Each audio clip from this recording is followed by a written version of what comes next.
জামাত আমিরের এবার ফাঁসি হতে চলেছে। জামাতের সমস্ত গোপন তথ্য ফাঁস করে দিয়েছেন নাসিরুদ্দিন পাটোয়ারি। ইতিমধ্যে সেনাপ্রধান কঠিন অ্যাকশন নিয়েছেন। বিস্তারিত জানতে ভিডিওগুলো দেখতে থাকুন।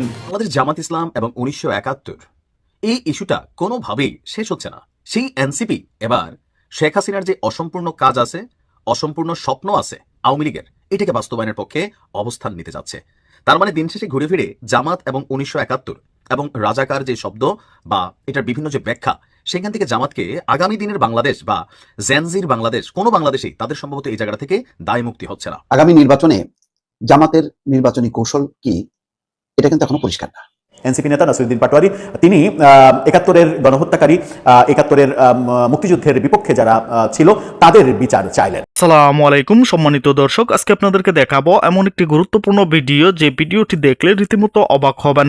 চাঞ্চল্যকর অবস্থা সৃষ্টি হয়েছে, নেট দুনিয়ায় তোলপাড়। দর্শক, এবার জামাতের আমিরের সকল অপকর্ম ফাঁস করে দিয়েছেন নাসিরুদ্দিন পাটোয়ারি। দর্শক, বিস্তারিত দেখতে পারবেন এই ভিডিওতে, তাই এক সেকেন্ড না টেনে পুরো ভিডিওটি দেখবেন। চ্যানেলে নতুন হলে সাবস্ক্রাইব করে রাখবেন পরবর্তী আপডেট পাওয়ার জন্য। একটি লাইক করে দেখতে থাকুন সম্পূর্ণ ভিডিওটি। আমাদের জামাত ইসলাম এবং 1971 এই ইস্যুটা কোনোভাবেই শেষ হচ্ছে না। জামাত ইসলামের নেতাকর্মীরা অনেকে মনে করছিল যে 24-এর অভ্যুত্থানের পর তাদের সম্ভবত আর কোনো ঝামেলা হবে না, 71 ইস্যুটা সম্ভবত আর সামনে আসবে না। কিন্তু বিএনপি 71 ইস্যুতে যেমন অনর, কেউ কেউ বলে থাকেন যে যাদের রাজনৈতিক পিতা জামাত এবং রাজনৈতিক পুত্র হচ্ছে এনসিপি, সেই এনসিপি এবার শেখ হাসিনার যে অসম্পূর্ণ কাজ আছে, অসম্পূর্ণ স্বপ্ন আছে আওয়ামী লীগের, এটাকে বাস্তবায়নের পক্ষে অবস্থান নিতে যাচ্ছে। তার মানে দিন শেষে ঘুরে ফিরে জামাত এবং 1971 এবং রাজাকার যে শব্দ বা এটার বিভিন্ন যে ব্যাখ্যা, সেখান থেকে জামাতকে আগামী দিনের বাংলাদেশ বা জেনজির বাংলাদেশ, কোনো বাংলাদেশেই তাদের সম্ভবত এই জায়গা থেকে দায় মুক্তি হচ্ছে না। তো বিচার কার হবে? শেখ হাসিনা আন্তর্জাতিক অপরাধ ট্রাইব্যুনাল তৈরি করে যুদ্ধাপরাধের অভিযোগে অনেককে ফাঁসি দিয়েছেন। তো এই ফাঁসি কি আর চলবে? জি, চলবে। আওয়ামী লীগের বেলায়ও যেমন রায় ঘোষণা হবে ফাঁসির রায়, তেমনি 1971 সালের যুদ্ধাপরাধী যারা আছেন তাদের বিচার চলমান রাখতে চায় এনসিপি। আজকে খুবই জ্বালাময়ী বক্তব্য দিছে এই নাসিরুদ্দিন পাটোয়ারিকে। 3 দিন আগেও জামাতের যে সকল নেতাকর্মীরা বাহ বাহ ভাইয়া, তারপর হচ্ছে ধরেন পিঠ চাপড়া এদেরকে সামনে নিয়ে আসছেন, আজকে দেখেন তারাই আবার তাদেরকে কাটছেন। এমনকি এই যে যারা সাপোর্টিংয়ে ছিলেন তারা নাসিরুদ্দিন পাটোয়ারির 14 গোষ্ঠী উদ্ধার করছেন। এতদিন করছে বিএনপি, আওয়ামী লীগ, এখন জামাতও যোগ দিচ্ছে। আজকে কমেন্টগুলো দেখলে আপনি বুঝতে পারবেন। আপনার গতকালকে একটা প্রোগ্রাম ছিল আপনার 24 নভেম্বর সন্ধ্যায় এনসিপির মনোনয়ন প্রত্যাশীদের 2 দিন ব্যাপী সাক্ষাৎকার নেওয়া হয়েছে। এই সাক্ষাৎকার শেষে সংবাদ সম্মেলনে এক বিস্ফোরক মন্তব্য করেছেন, যেটা আওয়ামী লীগের যে অসম্পূর্ণ স্বপ্ন, শেখ হাসিনার যে অধরা স্বপ্ন, সেটাকে পূর্ণ করার একটা বক্তব্য আমরা দেখতে পেলাম নাসিরুদ্দিন পাটোয়ারির কণ্ঠে। তিনি বলছেন যে 24-এর পাশাপাশি 71-এর গণহত্যারও বিচার করা হবে এবং এটার বিচার করতে হবে। জাতীয় নাগরিক পার্টির মুখ্য সমন্বয়ক নাসিরুদ্দিন পাটোয়ারি বলেন, প্রশাসনকে হুমকি দিয়ে একটি দলের দিকে নেওয়ার চেষ্টা চলছে। জেনোসাইডের জন্য আমরা আওয়ামী লীগের যেমন বিচার চাই, তেমনি 71-এ যারা জেনোসাইডের সাথে জড়িত ছিলেন তাদেরও বিচার হতে হবে এই বাংলার জমিনে।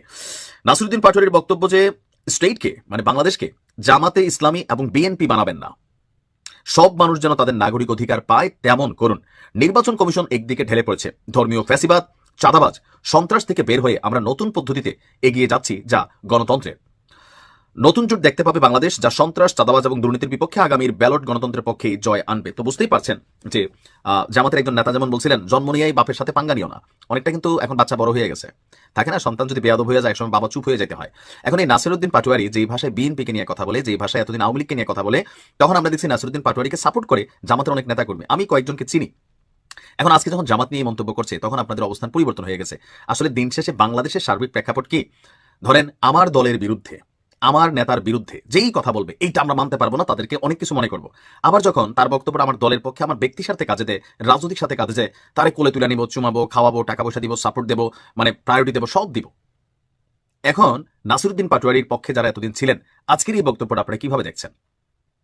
এই লেভেলে যারা আছেন তাদের কিন্তু ঘন ঘন ফলোয়ার বদলায়। লাইক পিনাকিদা, আওয়ামী লীগ পতনের আগে বিএনপি জামাত সারাদিন পিনাকির মাথায় রাখছে, ইলিয়াসের মাথায় রাখছে। এখন দেখেন ইলিয়াস পিনাকির 14 গোষ্ঠী বিএনপি তারাই উদ্ধার করে। জামাত নিয়ে 4 দিন কথা বলুক, অনলাইনে দেখবেন এরপরে প্রেক্ষাপট বদলে গেছে। দিন শেষে সবাই সে আগের জায়গায় ফিরে যাবে। আপনি কি মনে করেন যে নাসিরুদ্দিন পাটোয়ারি যে বক্তব্য দিয়েছেন, যে 71-এর যে জেনোসাইডের ইস্যুতে, জামাত ইস্যুতে যে কথা বলছেন, এরপরেও আগামী দিনে তাদের সাথে জোট করা অথবা তাদেরকে সাপোর্ট করা, এই জায়গাগুলো জামাত রাখবে? নাকি রাখবেন? দর্শক, গত 15-16 মাসে অর্থাৎ শেখ হাসিনা সরকার পতনের পরে বৈষম্য বিরোধী আন্দোলনের যারা স্টেক হোল্ডার, সম্মুখ সারির যারা নেতা, তাদের মুখ থেকে আমরা অনেক কথা শুনেছি। বেশিরভাগ সময়ই তারা বিভিন্ন রকমের বিতর্ক তৈরি করেছেন, অশালীন কথা বলেছেন, কখনো কখনো অধ্যত্বপূর্ণ বক্তব্যও দিয়েছেন। সেনাবাহিনী, সেনা প্রধান এই সম্পর্কে যে সকল বাজে কথা বলেছেন তার জন্য সমালোচিত হয়েছেন। গত 15-16 মাসে তাদের মুখ থেকে যে 2-4টা ভালো কথা আমরা শুনেছি এবং নিরপেক্ষ কথা এবং দেশ গঠনে কিংবা দেশের এগিয়ে যাওয়ার ক্ষেত্রে খুবই গুরুত্বপূর্ণ সহায়ক ভূমিকা পালন করতে পারে যে সকল কথাই, খুবই মুষ্টিমেয় যে সকল কথা শুনেছি, তার মধ্যে এবার একটি শোনা গেল যার মুখ থেকে ভালো কথা শোনা যায় না বলে আমরা অনেকেই অভিযোগ করি, সেই নাসিরুদ্দিন পাটোয়ারির মুখ থেকে। এনসিপি নেতা নাসিরুদ্দিন পাটোয়ারি তিনি 71-এর গণহত্যাকারী, 71-এর মুক্তিযুদ্ধের বিপক্ষে যারা ছিল তাদের বিচার চাইলেন। সেটা মন থেকে চাইলেন নাকি রাজনীতির জন্য মুখের কথা বললেন, সেটা হয়তো সময়ই বলে দেবে। যদি মন থেকে চান তাহলে তাদের আগামী রাজনীতির জন্য এটা একটা বড় পজিটিভ ভূমিকা পালন করতেই পারে। কি বললেন তিনি, কি বোঝাতে চাইলেন, কি বুঝলাম আমরা, ভবিষ্যতে এটা নিয়ে শঙ্কা আদৌ আছে কিনা সেগুলো একটু বুঝে ওঠার চেষ্টা করবে এই ভিডিওতে। থাকবেন পলিটিক্স টিভির নিয়মিত আয়োজনে।